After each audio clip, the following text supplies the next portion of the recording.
The excavation team had been working in the void between galaxies for 6 months when they found it. A structure that shouldn't exist.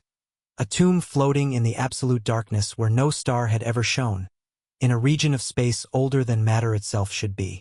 Professor Vexani's crystalline form resonated with disbelief as her instruments confirmed the impossible readings. Temporal dating shows this structure predates the universe by... This can't be right. Run the scan again, insisted Director Thorne, the expedition's only human member. His voice carried an odd tension that his colleagues attributed to scientific excitement. The Yotheri archaeologist beside them extended her sensory tendrils toward the structure. The mathematics don't lie. This tomb exists outside conventional spacetime. It's been here since before the Big Bang. They breached the structure with careful precision. Inside, they found a sarcophagus made of material that bent light around it, creating a pocket of absolute darkness. Ancient symbols covered its surface, symbols that made Thorne's breath catch in his throat. These markings, whispered Kallitalk, their linguistics expert, they're not in our database, but the mathematical structure behind them, it's similar to human quantum encryption, Thorne finished quietly. Every eye, compound and simple alike, turned to him. The sarcophagus opened at Thorne's approach, responding to his DNA signature. Inside lay a body in perfect preservation, undeniably human, wearing a suit of technology so advanced it made their equipment look like stone tools. The corpse's chest bore an insignia, a spiral galaxy with 13 stars arranged in a pattern that sent chills through Thorne's spine. The Eternal Watch, he breathed. Director Thorne. Vexani's tone sharpened. You recognize this? Thorne's fingers trembled as he accessed his personal datapad, entering a code he'd memorized but never thought he'd use.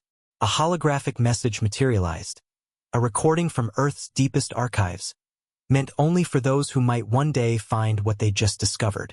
The figure in the recording was human, ancient beyond measure, wearing the same insignia as the corpse. If you're seeing this, the recording began.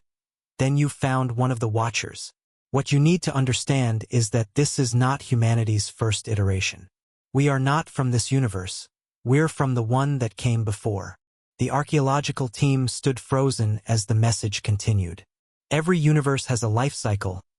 Birth, expansion, entropy, death. But consciousness, true consciousness, found a way to persist. Humanity, in our previous iteration, achieved something impossible.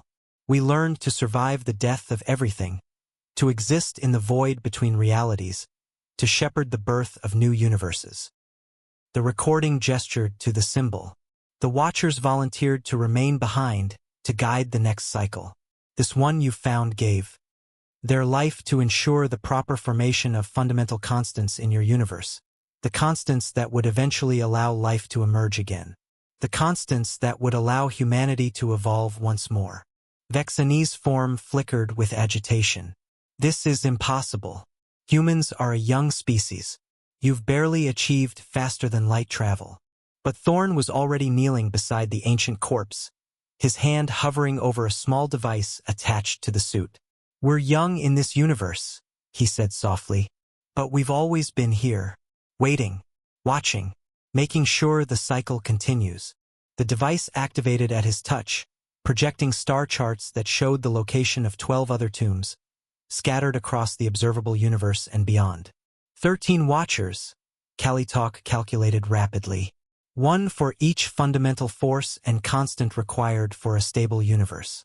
They designed this reality. Not designed, Thorne corrected, standing slowly. Ensured. The universe creates itself, but it needs guidance, protection, sacrifice. He looked at each of his colleagues. Every species wonders why the universe seems fine-tuned for life. Now you know, humanity's greatest secret and greatest burden. We're not just part of this universe. He turned to the ancient corpse, saluting solemnly. We're its guardians. We always have been, and when this universe ends, we will be again.